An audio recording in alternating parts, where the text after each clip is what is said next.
तो बात जो हुई सिंपल कि भाई ये जो है कुछ भी नहीं, बस एक वृत्तीय निरूपण है। क्योंकि कहीं ना कहीं देखो, मैं बताता हूँ तुम्हें, कहीं ना कहीं मान लीजिए हम लिखते हैं साइन थीटा लंब बटे कर्ण, हम ये लिखते हैं देखो, तो कहीं ना कहीं ये चीज़ यहाँ पर आके दिखाई दे जाती है और कुछ नहीं है। ऐसे ही आधार पर लिखते हैं तो कहीं ना कहीं कॉस वाली चीज़ दिखाई दे जाती है। तो यानी यहाँ पर जो लंब दिखाई देता है कोणीय निरूपण में, तो वह लंब कण का विस्थापन होता है।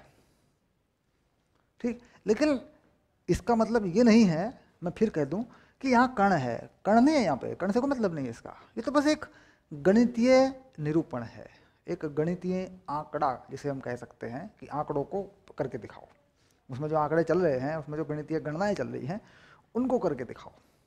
ठीक, तो ये क्या है, दैट इज एक फॉर्मेलिटी सर्कल जिसे हम कहते हैं, एक पूर्ण मतलब फॉर्मेलिटी करने वाला एक वृत्त है जो हमें अंदाज़ा लगा देता है हमारा कि दरअसल किस तरीके से चीज़ें हो रही हैं, हमारे माइंड में एक फिगर बन जाती है। लेकिन हम क्या करते हैं कि इस वृत्त पे ज़्यादा फोकस करने लगते हैं, हमें सोचने लगता है ये हो तो यही रहा है। ठीक, ये नहीं हो रहा है, ये बस एक चित्र है, एक फोटो है, तो दैट इज इसको हटा दो। ठीक है, अब आगे बढ़ते हैं थोड़ा सा।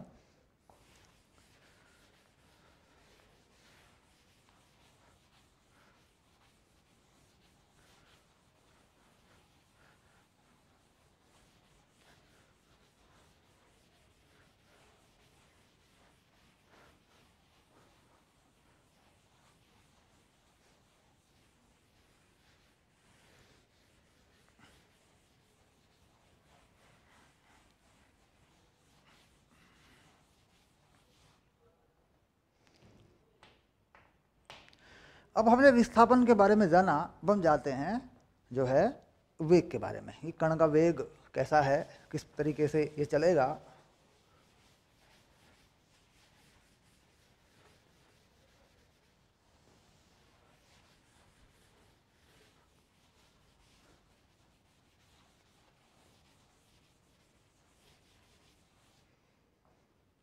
तो अब ले लेते हैं कण का वेग, कण का वेग।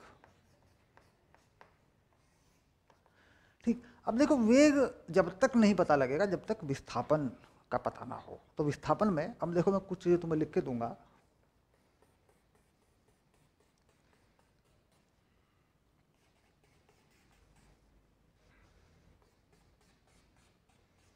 अब जैसे पहले केस में हमने ये लिख दिया सामान्यतया कि भाई x जो है वो है a साइन ओमेगा टी, यानी इसका जो विस्थापन है ये x, ये वाला है। समय गुजर रहा है, विस्थापन हो रहा है, 0 0 से शुरू हुआ है। अभी अभी हम इसी पे बात कर रहे थे, कह रहे साहब ये भी हो सकता है कि x जो है a sign omega t plus pi by 4 हो। यानी जो शुरुआत हुई है वह 0 समय से ना हो, मतलब 0 पे 0 ना हो x, कुल मिलाएगा 0 पे। देखो अगर मैं यहाँ टाइम को 0 लगा दूँ तो x 0 नहीं आएगा। अगर मैं इसमें टाइम को 0 लगा दूँ तो x 0 पे नहीं आएगा, x की कोई वैल्यू आएगी। इसका मतलब है कि कहीं आगे से शुरू हुआ है, कोई धनात्मक वैल्यू थी उससे शुरू हुआ है। ठीक, तो ये भी हो सकता है। इसे क्या कहते हैं, इसे कहते हैं कला। ठीक, कौन सी कला, प्रारंभिक कला, प्रारंभिक कला। यानी शुरुआत x 0 से नहीं हुई, शुरुआत x में 0 से नहीं हुई, यहां से नहीं चला। हो सकता है यहां से चला हो टाइम 0 पे, फिर गया हो, फिर आ गया हो, फिर गया हो, फिर आ गया हो। ठीक, अब इसमें क्या है, मान लो देखो, जैसे देखो मैं तुम्हें इसे समझा देता हूँ पहले, इसमें इसको समझना जरूरी है। मान लीजिए मेरे पास एक सरल लोलक है सपोज, और मानता हूँ कि सरल लोलक जो है थोड़ा आगे पीछे एक गति करता है ऐसे, थोड़ी छोटी सी गति को क्या मानते हैं, मान लीजिए सरल रेखा में गति करता है, तभी हम मानते हैं। तो मैंने इसे यहाँ से 0 0 से नहीं छोड़ा, ठीक, मैंने इसे थोड़ा इस कोण से छोड़ दिया। मान लीजिए देखो देखो 0 0 से नहीं छोड़ा, इस कोण से छोड़ दिया, तो इस कोण से मैंने इधर को भी फेंक सकता हूँ इसको मैं, और छोड़ भी सकता हूँ। तो इसका मतलब हो गया कि यहाँ पर कोई प्रारंभिक कला है। एक्स 0 पर नहीं बल्कि कहीं और से शुरू हुआ है, इतनी सी बात है और कुछ नहीं है। तो ये दूसरा तरीका हो गया हमारा, है ना। अब इसके बाद एक x और लिख लेते हैं, ठीक। ये हो गया माइनस ए कॉस ओमेगा टी, देखो ये लिख दिया मैंने। एक और लिख लेते हैं A cos omega t plus phi not, ये भी वही फाई नॉट है, दैट इज नॉट, ये भी पहला कोई एंगल होगा, उसको मैंने लिख दिया, यहाँ मैंने नहीं लिखा इसका, ऐसे ही फाई नॉट लिख दिया, अचर है, प्रारंभिक कला है। एक और लिख लेते हैं x equals to A sine omega t plus phi naught, जो कि अक्सर देखते हैं आप। तो कुल मिला के ये कोई भी विस्थापन हो सकता है। मूलतः अगर हमें ये कहा जाए कि भाई सरल आवर्त गति में वेग क्या है, तो हम इसी के हिसाब से बता देते हैं, इसको इसका वेग बना देते हैं, बता देते हैं भैया ये रहा वेग, ये आ गया समीकरण। अब ये सारी चीज़ें जो हैं ये निर्भर करती हैं कि हमें सवाल में क्या दिया हुआ है, क्वेश्चन में क्या दिया हुआ है, क्योंकि उसमें क्या होता है, ये तो मान लिया हमने भाई सरल आवर्त गति हो रही है। अब अगर कोई सरल आवर्त गति किसी और तरीके से करवाई जा रही है, इस तरीके से करवाई जा रही है, इस तरीके से या इस तरीके से या इस तरीके से, तो फिर हमें उसे उसका वेग निकालना पड़ता है। तो जाहिर सी बात है कि वेग का कोई सटीक फॉर्मूला नहीं है, वेग का एक तरीका है बस। पहले आप मुझे ये बताइए कि विस्थापन क्या है, समय पर विस्थापन कैसे आधारित है, मुझे बता दीजिए, मैं आपको वेग बता दूंगा, ठीक। और अगर आप मुझे कुछ भी नहीं बताते तो मैं इसके अनुसार बता दूंगा आपको, क्योंकि मुझे इतना तो पता है। इनमें से कोई मैं बताऊंगा आपको, दैट इज वो फिर क्या है, वो है शर्ता अनुसार, वो कंडीशन है फिर। तो यानी सामान्य जो है अगर आप मुझसे पूछेंगे तो मैं ये बता दूंगा, अदरवाइज आप मुझे बताओ कि विस्थापन क्या है, ठीक। तो बात समझ में आ गई होगी। अब इन सब का वेग बना देते हैं, सामान्य में ये कर देते हैं, और जैसा हो सकता है कुछ भी वो फिर ये कर देते हैं, ठीक है। चलिए, तो वेग क्या होता है, वेग होता है v dx बाई dt, ये होता है देखो वेग, ठीक है। अब मैं इसका अवकलन कर देता हूँ, तो क्या होगा इसका अवकलन, इसका अवकलन हो जाएगा ए ओमेगा कॉस ओमेगा टी, यानी इसका वेग फाइनल हुआ ए ओमेगा कॉस ओमेगा टी, बस ये रहा इसका वेग समय के साथ ओमेगा टी। अब ये अवकलन जो होता है क्या होता है, साइन का कोस हो जाता है ओमेगा टी, यानी ये टी का जो गुणांक होता है ये बाहर आ जाता है, ये हो गया सिंपल। अब इसका कर देते हैं, यह क्या हो जाएगा वेग, इसका भी वही हो जाएगा क्योंकि ये तो अचर नंबर है, A omega cos omega t plus pi by 4, इस पर कोई फर्क नहीं पड़ना, ये तो अचर है, कांस्टेंट है, ये तो जो का तो रहेगा कोण में, टी का होगा तो ये ओमेगा बाहर आ जाएगा, इसका ये हो गया देखो। अब इसका कर सकते हैं, देखो ये माइनस जो का तो ए ओमेगा, ओमेगा हो गया, कोस का माइनस साइन होता है तो minus sign omega T, finally क्या चीज़ बन के आ गई, ये आ गई ए ओमेगा साइन ओमेगा टी, ये इसका हो गया देखो, यहाँ भी लिख देते हैं, इसको डब्बे में बंद कर देते हैं, फाइनल हो गया, जैसा सवाल वैसा जवाब, ठीक। अब इसका कर देते हैं, तो माइनस ए, क्योंकि कोस का माइनस में होता है साइन में, ओमेगा बाहर आ गया, sine omega t plus phi not, ये लो भाई कोस का क्या हुआ, माइनस साइन हुआ, ओमेगा टी फाई नॉट, ऐसे ही ओमेगा बाहर आएगा, ये लो। तो यानी जैसा सवाल वैसा जवाब।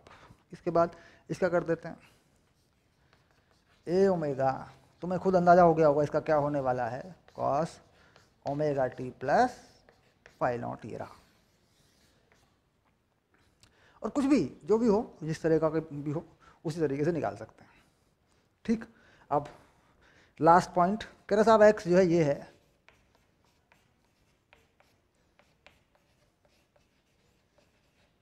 ये है साहब x 1/2 plus cos omega T, इसका क्या होगा, इसका भी देखो ये क्या है 1/2, ये तो अचर है, इसका अवकलन तो डिफरेंशिएशन तो 0 होता है, हो गया 1/2 omega minus sign omega T, ये रहा देखो, ये बन गया लो, कॉस का माइनस साइन हुआ, ओमेगा बाहर आया 1/2 बार, ठीक।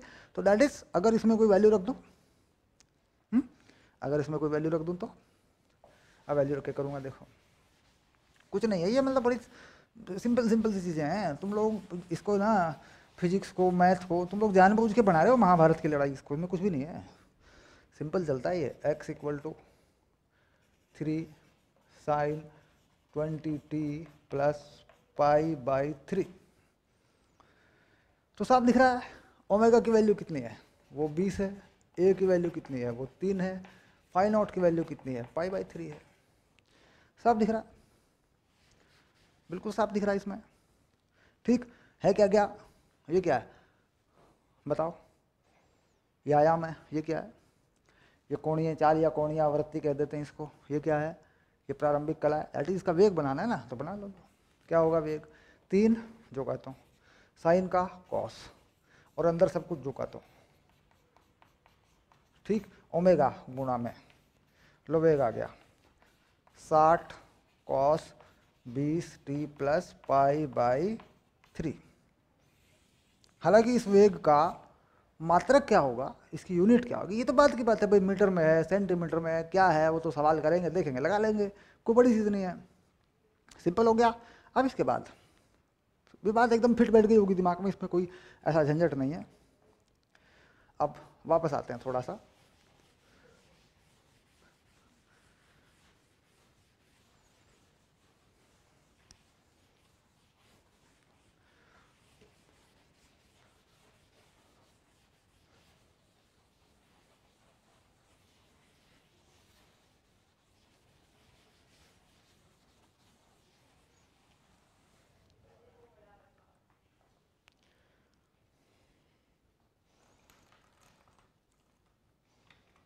तो ये समीकरण क्या बता रहा है, ये समीकरण बता रहा है वेग की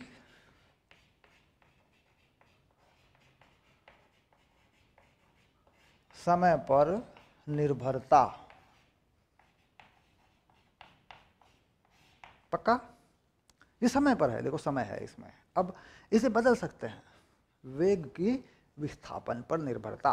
तो नई बात लिख दूं, बिल्कुल बिल्कुल नई बात लिखता हूं, वेग की विस्थापन पर निर्भरता। निर्भरता है ना, ऐसे ऐसे देखो, मैंने ये निर्भरता मैंने कैसे लिख दी यार, बड़ी यार हिंदी में ना बड़ी मेरी स्थिति जो है। और जब मैं पढ़ता था हिंदी में, मेरे नंबर भी कम आते थे यार। निर्भरता है ना, ये रहा, अब ठीक है, हाँ अब ठीक है, निर्भरता, ये लो, अब ठीक है यार, अभी भी मुझे गड़बड़ लग रही है, निर्भर, हाँ अब ठीक है यार, अब ठीक है, अब ठीक है, अब मुझे कुछ याद आ रहा है, ठीक है। इसे बोलते हैं अंग्रेजी में डिपेंडेंस। मर के पास होता था मैं हिंदी में यार, बहुत दिमाग, मतलब 12वीं क्लास में बोर्ड एग्ज़ाम से पहले 1 महीना पहले सपने में मैं हिंदी में फेल हो गया। बाकी फिजिक्स केमिस्ट्री वगैरह के कोर्स मैंने सारे निपटा रखे थे, सपने में भाई साहब 20 दिन पहले मैं हिंदी में फेल हो गया। 20 दिन तक मैंने हिंदी पढ़ी, लेकिन मैंने मेहनत करके 66 नंबर बना लिए थे हिंदी में 100 में से। जबकि मेरा पीसीएम जो था मेरा, ये 73% था। और यही लगभग अंग्रेजी का भी था। अंग्रेजी भी जमाने में पेपर बड़े मुश्किल आते थे यार, हिंदी और इंग्लिश तो बहुत ही भयंकर होती थी। या कि ये तो ऐसा ही था जैसा आजकल है, तो वैसा ही है, तो सिंपल है, इसमें तो सब जैसे ही चलता था। और ये मेरे बस की बात थी, ये मेरे बस का नहीं था, हिंदी और इंग्लिश, अरे दिक्कत है। चलो खैर आगे चलो। तो अब आई वेग की विस्थापन पर निर्भरता। ठीक, इसे बना देते हो कैसे, किसी भी वेग की बनेगी, दैट इज नॉट। हमें क्या करना होता है कि यहाँ पर हम 2 रास्तों से चलेंगे, 2 उदाहरण लेकर चलेंगे। मान लीजिए मैं इसी के रास्ते जाता हूँ, पहले इसी के रास्ते, तो दैट इज, मैंने कहा कि जो ये है वेग, ये है A omega cos omega T. तो यहाँ पर मैं हमेशा एक चीज़ का इस्तेमाल करता हूँ, sine square omega t plus cos square omega T. ये मैं हमेशा 1 लगा के चलता हूँ, किसी भी कोण के लिए ये होता है, तो मैं क्या करता हूँ, यहाँ से साइन ओमेगा टी की वैल्यू और यहाँ से कोस ओमेगा टी की वैल्यू मैं रख देता हूँ। चलिए, साइन ओमेगा टी की वैल्यू क्या है, एक्स अपॉन ए, और प्लस कोस ओमेगा टी की वैल्यू क्या है, v upon A omega square, और ये हो गया 1। ठीक, अब ये समीकरण जो आया, जरा इसको फाइनल करें एक बार। एक्स स्क्वायर बटे ए स्क्वायर, और ये वी स्क्वायर बटे ए स्क्वायर ओमेगा स्क्वायर, और ये आ गया 1। ठीक, ये 1 आ गया। देखो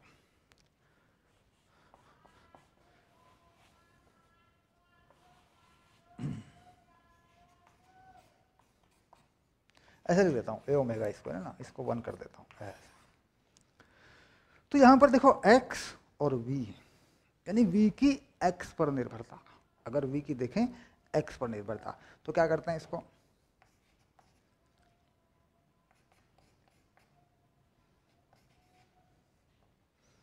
सीधा लिख देता हूँ, झंझट नहीं पालता, सीधा लिख देता हूँ, झंझट नहीं, तुम कर लेना अपने तरीके से। या ऐसे आ जाती है, देखो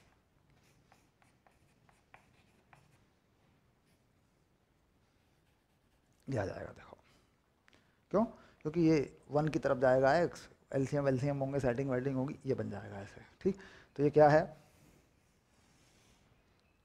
वेग की या वेग के परिमाण की, वेग का परिमाण क्या बोल देते हैं, चाल, तो चाल की विस्थापन पर या विस्थापन के परिमाण पर, क्योंकि ये क्या x ये विस्थापन है। अब यहाँ पर सदिश में तो लिखा नहीं है ये, यहाँ पे तो इसकी वैल्यू लगी है खाली, तो क्या करें, चाल की विस्थापन के परिमाण पर निर्भरता ऐसे बोल देते हैं, वेग की विस्थापन पर निर्भरता ये भी बोल देते हैं, जो चाहे बोल लो। ठीक है, अब इसके बाद ये क्लियर हुआ।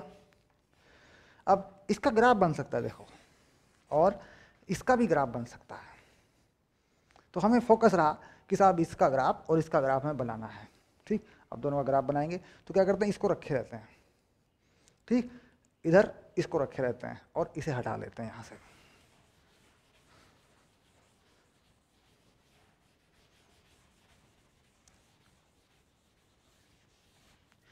तो 2 ग्राफ बनाएंगे, एक बनाएंगे वेग की समय पर निर्भरता, ये रही, देखो। ठीक, तो इसके हिसाब से बना देंगे। क्या करना है, वही करना है अपने को, 4 चीज़ें लेनी होती हैं अपने को। देखो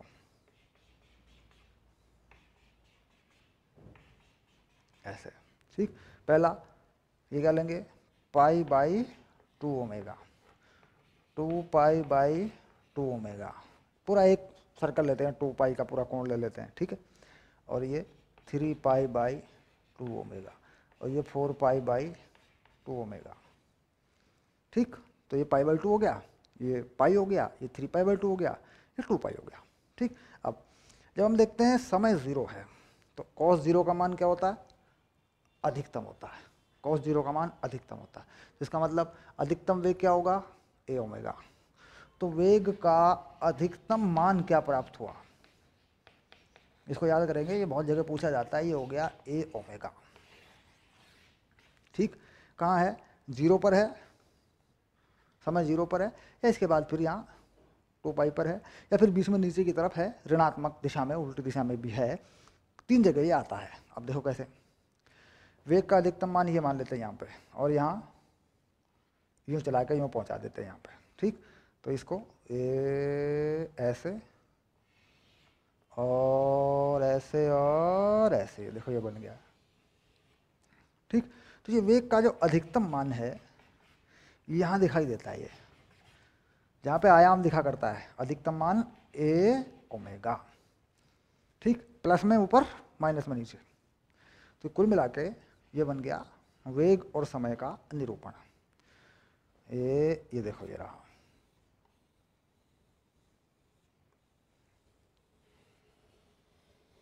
बिल्कुल वैसे ही बनना है जैसे तुम वो बनाते हो, विस्थापन वाला ग्राफ बनाया तुमने, ये वाला। ठीक, वो बस 0 0 से शुरू हो रहा है। देखो इसमें कहाँ से शुरू होता है, 0 0 से। ये कहाँ से शुरू हो रहा है, अधिकतम से। ठीक, यानी यहाँ पर वेग अधिकतम है, यहाँ पर वेग जो है वह अधिकतम है, और जब यहाँ चला जाएगा रुकेगा, फिर वापस आएगा, तो यहाँ पर वेग मिनिमम है, शून्य है। तो शून्य वेग कहाँ पर है? शून्य वेग यहाँ पर है, देखो ये शून्य वेग के बिंदु हैं। ये रहा, देखो दूसरा रंग है मेरे पास, ये शून्य वेग के बिंदु हैं। एक ये रहा, एक ये रहा, ये शून्य वेग के बिंदु हैं, ठीक। और वेग शून्य कहाँ है? वेग शून्य कहाँ है? ठीक, 0, जब x बराबर प्लस माइनस a है। इसको याद रखना, वेग शून्य है, क्योंकि जब यहाँ पहुँचेगा बिल्कुल एक्सट्रीम पोजीशन पे, ठीक, तब वेग शून्य होगा, और जब वापस आएगा यहाँ एक्सट्रीम पोजीशन पे तब भी वेग शून्य होगा।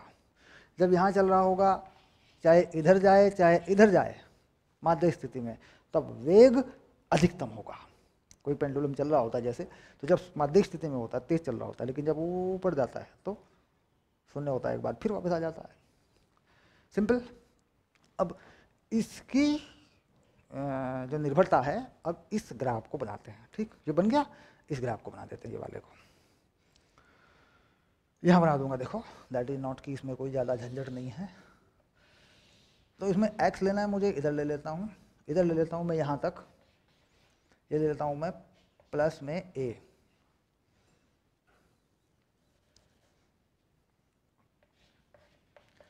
प्लस a, और इधर ले लेता हूँ मैं माइनस में a, ऐसे। सिंपल। अब देखो इससे ज़्यादा मुझे आना जाना नहीं है, क्योंकि मुझे पता है x पे प्लस माइनस विस्थापन जो है वो प्लस माइनस के हैं, इससे ज़्यादा नहीं। अधिकतम जो v का मान है वो ये है a ओमेगा। ये भी मैंने देख लिया कि अधिकतम v का मान यहाँ भी यही आ रहा है, यहाँ पे भी यही आ जाएगा, ठीक, क्योंकि ये फार्मूला है, इसमें x0 रख दूंगा मैं, तो x0 रखने पे क्या होता है? अधिकतम वेग आता है, तो a ओमेगा आ जाएगा। तो x0 पर अधिकतम वेग यहाँ प्राप्त हो गया मुझे, ठीक। ऐसे नीचे भी माइनस में प्राप्त हो जाएगा मुझे, तो ये अधिकतम वेग प्राप्त हो गया मुझे, जिसे मैं कहूँगा a ओमेगा, ठीक। नीचे भी प्राप्त हो गया मुझे यही a ओमेगा, ये देखो, ठीक। तो कुल मिला के अगर देखा जाए, इसमें वैल्यू रख के देखा जाए, निर्देशांक ज्यामिति के हिसाब से या कोऑर्डिनेट ज्योमेट्री के हिसाब से भी हम कह सकते हैं इसको कि ये दीर्घवृत्त है। दीर्घवृत्त क्या बोलते हैं इसको? दीर्घवृत्त। दीर्घवृत्त अंग्रेजी में क्या बोलते हैं इसको?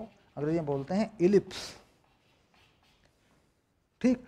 वो अलग बात है, इसका नाम है ये, वो तो याद रहे नहीं भी रहता कई बार, पर दैट इज है कैसा, दोनों तरफ मैक्सिमम। अब ये देखो जैसे जैसे x बढ़ेगा वेग घटेगा, तो कुल मिला के जैसे जैसे x बढ़ेगा वेग घटेगा। तो दीर्घवृत्त ऐसे होता है, अंडे की शेप का, ऐसा होता है, देखो अंडे की शेप का, जैसे मुर्गी का अंडा नहीं होता, ऐसा होता है। ये आ गया, देखो ये रखो, ये बन गया, देखो डन। चलो इसको मैं तुम्हें लाल लाल करके देता हूँ, एकदम लाल लाल। ये देखो, ये हो गया, देखो एकदम ये रहा। एक जो अपनी कॉपी वॉपी में चित्र बनाते हो ना, नोट्स बनाते हो, बड़े बढ़िया साफ साफ बनाया करो तुम लोग गंदा पंदा लिख देते हो, रफ कॉपी टाइप लिख देते हो। जो फेयर नोट्स होता है ना, बड़ा अच्छा बनाया करो, एक कॉपी में बढ़िया करके लिखा करो। ये हो गया, देखो, ठीक, फिनिश। अब क्या करना है कि यार ये तो तुमने सर बता दिया हमें, ये वाली चीज़ है, ये तो ये वाली चीज़ है, अब कोई एक एग्जाम्पल और लेके बताओ ताकि ये चीज़ें कैसे बनेंगी। अब एक बार तो समझ लिया, वी ग्राफ बन गए, ये बन गया, निर्भरता हो गई, एक्स का मान रखो तो भी वी मिल जाएगा, टाइम समय का कोई मान रखो तो भी मिल जाएगा, जैसे जैसे न्यूमेरिकल वोमेरिकल होंगे लगा लेंगे वैल्यू, कोई बड़ी चीज़ नहीं। अधिकतम न्यूनतम भी देख लिया, एक्स आधे आधे पे एक आधा, एक उसका आधा, उसका गुणा पुणा जो भी लगाना है वो सब यहाँ लग जाएगा, इसमें कोई बड़ी चीज़ नहीं है। न्यूमेरिकल करेंगे तो डाल भी देंगे वैल्यू। अब कह रहा साहब इसके अलावा कोई उदाहरण लेके बताओ, चलिए एक उदाहरण और लेके देखते हैं।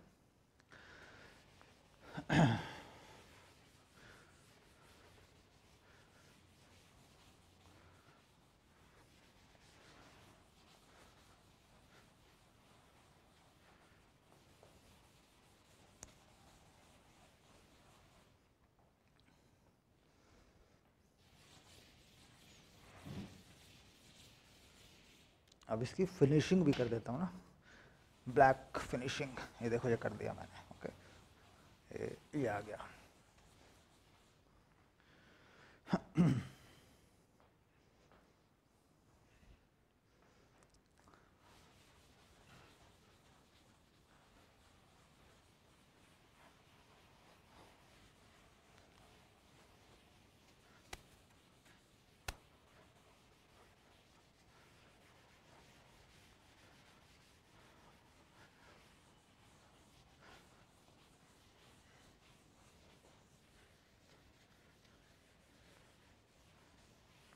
चलिए अब एक दूसरा एग्जाम्पल ले लेते हैं, ठीक, कोई भी।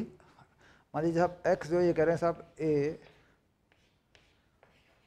कॉस ओमेगा टी और माइनस में ऐसा कर देता हूँ, ठीक, और यहाँ पे कोई कोण भी लगा देता हूँ, ये लो, दैट इज कोई भी हो सकता है, ये कोण कुछ भी हो सकता है, दैट इज नॉट, जो भी है। तो ये तो बढ़िया है, देखो इसमें तो कोई दिक्कत नहीं है, अब तो सारी समस्याएं हल हो जानी चाहिए। अब ये मान लीजिए एक्स है, ठीक, तो इसका वेग बना लेते हैं। कितना वेग बना, कॉस का माइनस साइन हो गया, यानी A omega sine omega t plus 5 हो गया। इसका अवकलन कर दो, ये आ जाएगा, देखो ए ओमेगा बाहर, कॉस का माइनस साइन, तो माइनस माइनस प्लस हो गया। तो मैं क्या करता हूँ कि ओमेगा टी प्लस 5 नॉट को, ताकि मुझे झंझट ना हो, मैं थीटा मान लेता हूँ, थीटा मान लेता हूँ, जहाँ जरूरत पड़ेगी लगा दूंगा। अब इसके बाद ये तो समय पर निर्भरता हो गई है, इसको भी देखेंगे, विचार करेंगे इस पर। ये किस पे हो गई, ये हो गई समय पर निर्भरता, है ना, ये हो गई। अब देखो x क्या बना, x बना माइनस ए कॉस थीटा, और वेग क्या बना, ए ओमेगा साइन थीटा, पक्का। अब कॉस थीटा क्या बना, ये बना माइनस एक्स अपॉन ए, साइन थीटा क्या बना, ये बना v अपॉन ए ओमेगा, ठीक। तो ये तो किसी में भी होगा भाई, कोई भी सरल आवर्ती गति हो रही होगी तो सब में क्या होना है, साइन और कोस तो आने ही आने हैं, उनके थीटा भी बन जाएंगे। इस कोण को ही थीटा मान लिया, कौन सी बड़ी समस्या है इसमें। अब इसके बाद sine square theta cos square theta 1 है, ये रहा, लगा दो। तो ये हो गया एक्स स्क्वायर बटे ए स्क्वायर प्लस वी स्क्वायर बटे ए ओमेगा स्क्वायर 1, तो यही आ गया, बिल्कुल सेम, यही भी आया।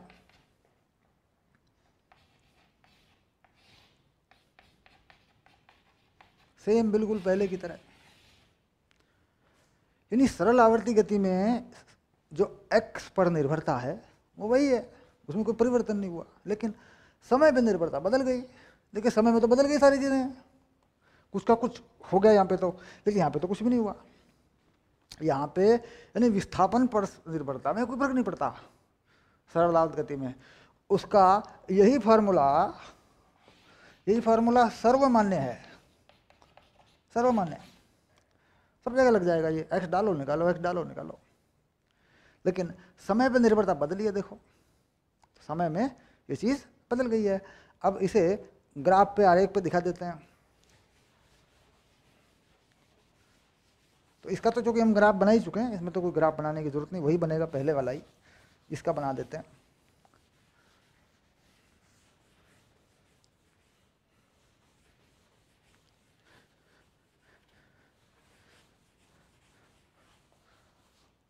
चलिए अब पहले इसका बनाते हैं, फिर इसका बनाते हैं, ताकि दोनों संगत ग्राफ एक जगह दिखाई दें हमें।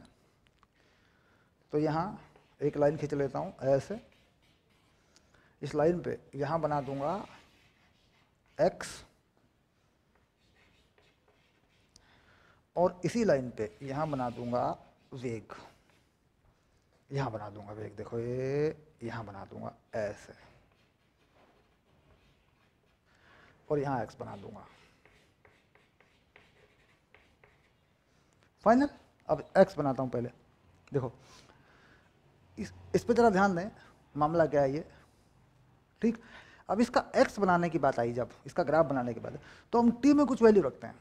हम क्या करते हैं, t में 4 वैल्यू रख देते हैं, मोटा मोटा सोचते हैं, ज़्यादा दिमाग लगाते ही नहीं हम लोग, जहाँ ज़रूरत पड़ती है वहाँ हम दिमाग लगाते हैं, ज़्यादा लगाते ही नहीं दिमाग। ये क्या है, ये पाई बाई 2 ओमेगा, ये 2 पाई बाई 2 ओमेगा, ये 3 पाई बाई 2 ओमेगा, और ये 4 पाई बाई 2 ओमेगा। नीचे के लिए भी ऊपर के लिए भी यही यही यही यही ऐसे यही समय लग जाएगा, देखो ऐसे। ठीक, अब पहला समय क्या है 0, भाई पहला टाइम क्या है 0, 0 लगा देता हूँ। अब मान लीजिए मैं यहाँ 0 लगाता हूँ, इस टी की जगह पे मैं क्या करता हूँ 0 लगाता हूँ, तो ये आएगा -a cos five, -a cos five 0 या फाइव नॉट। तो यानी कि मान जो है वो माइनस में आएगा, मोटा मोटा देखें, क्योंकि 5 को हम मान लें कि वही 90 से कम है, क्योंकि 5 में 90 से ज़्यादा प्लस भी आता है। दैट इज हमने मान लिया ग्राफ पे दिखाने के लिए थोड़ी देर के लिए कि ये जो कोण है ये 90 से कम है, तो ये कैसा हो जाएगा -a cos फाइव, यानी कुछ माइनस का मान आएगा, कुछ नेगेटिव मान आएगा, उसको मैंने यहाँ दिखा दिया, ये 0 पे आ गया देखो। ठीक, उसके बाद ये कोण डाला फिर पाई बाई ओमेगा, इसका मतलब 90 डिग्री डाल दी मैंने। इस पूरी वैल्यू को मैंने क्या लगा दिया 90, तो कोस 90 प्लस थीटा, कोस 90 plus theta minus sine theta, तो माइनस साइन थीटा यानी प्लस हो गया, यानी कुछ वैल्यू प्लस में चली गई, ये प्लस हो गया।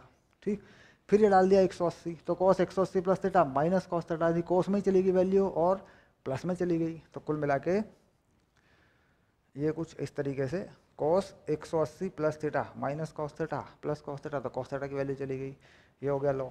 ठीक, और उसके बाद घूम के वापस आ गया यहाँ पर, है ना, प्लस में कॉस आया ना, तो ये यहाँ लिखो इसको, है ना, ऐसे ऐसे जो भी वैल्यू आती है दैट इज उसको बना लो। उसके बाद ये डाल दिया ये वाली चीज़। ठीक, तो ये वाली चीज़ डालेंगे तो कॉस 180 प्लस 90 प्लस थीटा, तो यानी कॉस 180 प्लस थीटा कितना हो गया माइनस कॉस थीटा, वो हो गया sine theta minus sine theta, तो दैट इज यही चीज़ आ गई, ये वैल्यू फिर यहाँ आ गई, देखो ऐसे यहाँ आने लगी वैल्यू इधर को, तो कुल मिला के ये ग्राफ कुछ ऐसा आ गया, ऐसा, है ना, यहीं पे आ जाएगा घूम के, इस पे यहीं आ जाएगा घूम के। ठीक, और ये मान लीजिए यहाँ तक गया, तो ये कुछ ऐसा आ गया, इधर से चला, मान लीजिए ये ऐसे यहाँ से चला, तो वो तो एग्जैक्टली जब वैल्यू रखोगे ना तो पता चल भी जाएगा, कोई बड़ी चीज़ नहीं है। और ये ऐसे आया, और ये जो है तुम्हारा ये ऐसा हो गया, कुछ इस तरीके से ये आ रहा है ऐसे। ठीक, ऐसे चल रहा है देखो, तो देखो ये जो सिचुएशन यहाँ है दैट इज वही सिचुएशन यहाँ है, ये पूरा एक टाइम पीरियड हो गया। ठीक, कोई वैल्यू मान लें अपने, मान लो इसको 5 को मान लो तुम पाई बाई 4 मान लो, यार क्या फ़र्क पड़ता है। ठीक, उसके हिसाब से वैल्यू रख दो, पूरी वैल्यू ही मिल जाएगी, फिर तुम्हें सीधा दिख जाएगा, ये आ गया। तो ये जो हिस्से हैं इन्हें हटा दो, इनसे कोई फ़ायदा नहीं है, माइनस में नहीं जाया करते पीछे टाइम के लिए, नेगेटिव नहीं जाया करते, ये फाइनल हो गया। अब इसके बाद इसी के अकॉर्डिंग वेलोसिटी कैसी है, तो वेलोसिटी अगर आप ही है देखो, तो ये 0 रखेंगे तो ये कोई पॉजिटिव वैल्यू आएगी ऐसे या, ठीक, उसके बाद फिर ये यहीं पे आ जाएगी वापस वैल्यू, है ना, और ये यहाँ पे चलें तो यहाँ अधिकतम विस्थापन पे वेलोसिटी 0 आ जाएगी, तो तुम्हें पता ही है अधिकतम विस्थापन वेलोसिटी वो यहाँ से लाऊं यहाँ लाऊं ये लो, ठीक है, हो गया। ठीक है, ऐसे कर लो, क्या फर्क पड़ता है, ये लो। ठीक, इस तरीके से बना लो, यहीं से यहीं लाना है, बिल्कुल जो कहता हूँ। तो देखो इसका कुछ उल्टा देखा जाए तो जब अधिकतम विस्थापन है तो वेलोसिटी 0 है, ये बात कन्फर्म है। जब मिनिमम विस्थापन है तो वेलोसिटी अधिकतम है, तो यहाँ से घूम के जाएगा, ये रहा देखो, मिनिमम वेलोसिटी विस्थापन है तो वेलोसिटी 0 है, देखो अधिकतम वेलोसिटी तक ले गए 0 पे, फिर यहाँ 0 है तो फिर इसे नीचे अधिकतम पे ले आओ ऐसे, है ना, ऐसे, है ना, उसके बाद यहाँ पे हुआ है अधिकतम पे ले आओ ऐसे, है ना, ऐसे, हाँ, और ऐसे बना दो यूँ, है ना, ये बना दिया, लो देखो, ये तो अपने तरीके से ठीक कर सकते हो तुम लोग को, बड़ी चीज़ नहीं है। देखो ये जो पॉइंट हैं ये वाले, ये 0 विस्थापन के हैं, ये देखो ये 0 विस्थापन के पॉइंट हैं, ये रहे, ये 0 विस्थापन है, 0 विस्थापन अधिकतम वेलोसिटी, हम जानते हैं कि 0 विस्थापन पे वेलोसिटी अधिकतम होती है, ये आ गया। ठीक, ये पॉइंट ढूंढ लिए ऐसे, और 0 वेलोसिटी कहाँ होती है, जब अधिकतम विस्थापन होता है, अधिकतम विस्थापन पे देखो वेलोसिटी 0 है, यहाँ पे अधिकतम विस्थापन पे वेलोसिटी 0 है। ठीक, यानी जब जब अधिकतम विस्थापन है यहाँ या यहाँ, वेलोसिटी 0 0 कर दी। जब कम से कम विस्थापन है यहाँ और यहाँ, वेलोसिटी अधिकतम कर दी, एक बार प्लस एक बार माइनस। तो जो ग्राफ है ये किसका बन गया, वेलोसिटी का बन गया। समय पर इन दोनों में वैल्यू रख दें। उलझन ये होती है कि सब इसकी वैल्यू क्या रखें, तो कोई वैल्यू मान के रख देते हैं, π/3 रख देते हैं, π/4 रख देते हैं, वैल्यू रख के बना लो, पता लग जाएगा। ठीक, अगर कोई सवाल भी आता है तभी वैल्यू आती है यहाँ पे। अगर मान लो कोई वैल्यू नहीं भी आती है, अपने दिमाग में एक वैल्यू मान लेते हैं और रफ कॉपी में बना के देख लेते हैं, उसी को छाप देते हैं वहाँ पे सवाल के उत्तर में, उसी को लिख देते हैं या उसी के अनुसार उत्तर लिख देते हैं, क्योंकि हमें पता लगे यार फाई कितना है। तो मान ले π/4 माना, मानो मोटा मोटा सोच लें, उसी हिसाब से बना दो। ठीक, डन हो गया। तो यानी अगर इस तरीके से आते हैं फंक्शन तो ग्राफ भी आसानी से वैल्यू रख के बन जाते हैं। ठीक,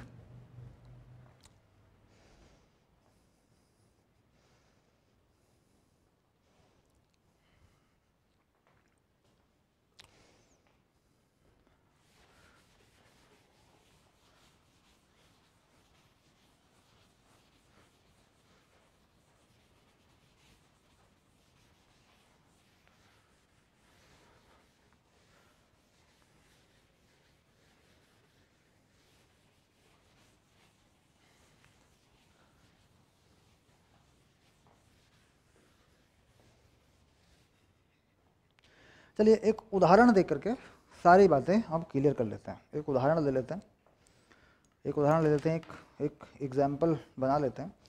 एक उदाहरण से हमें सारी बातें समझ में आ जाएंगी कहाँ पे क्या था। ठीक, तो एक उदाहरण ले लेता हूँ, एग्जाम्पल। ओके, कह रहा सरल आवर्त गति या सरल आवर्ती गति करते हुए कण का विस्थापन